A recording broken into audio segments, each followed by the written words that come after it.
Passing is such an art, and I want to help you get more assists without actually adding anything crazy to your game. I've made and will continue to make videos about advanced passing and how some of the best point guards in the history of the game make insane reads and passes, but honestly a good amount of it can just come down to making solid passes over and over again. I'd be willing to bet that over 60 to 70% of assists from the best point guards are either these three passes I'll talk about or other easy options that they consistently make with precision. Once you start seeing and making all three of these passes more, it'll change your game.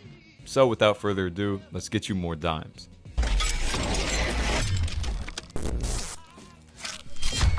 Number one is the opposite side pick and roll hit. This opportunity comes into play a lot off of ball screens.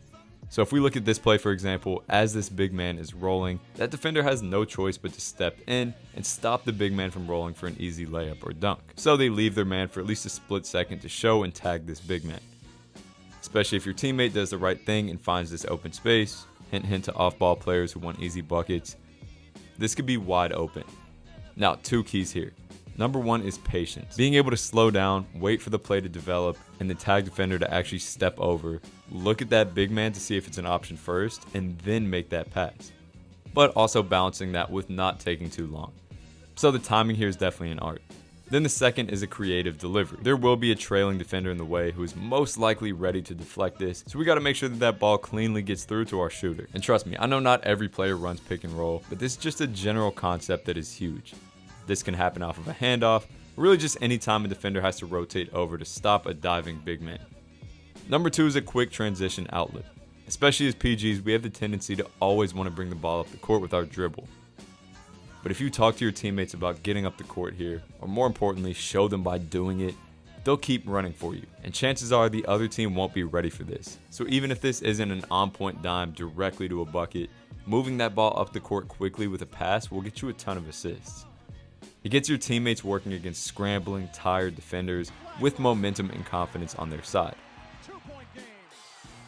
It's just up to you to put the trust into them.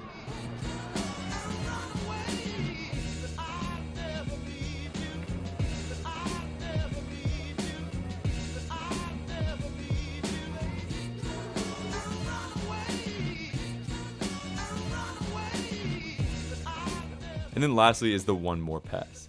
This is honestly the easiest one, but I see it done so little relative to how much it's there. It's as simple as you can get to. When you get the pass and you have a decent shot, it's just passing up that shot and making a one more pass to your teammate for an even better shot. Well, why would I make this pass if I could just shoot? Good question, but a few reasons here. Number one, it's probably just more open.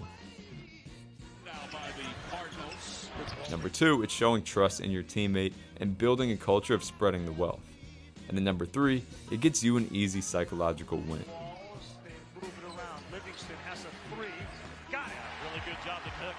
Martin with a catch.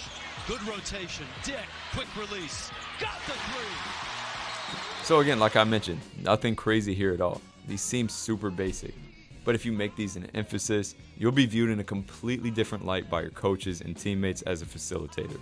So hopefully you enjoyed this video. Make sure to go and check out all my attention to detail videos about some of the best passers that have ever played the game, and I'll continue to make more videos on this topic.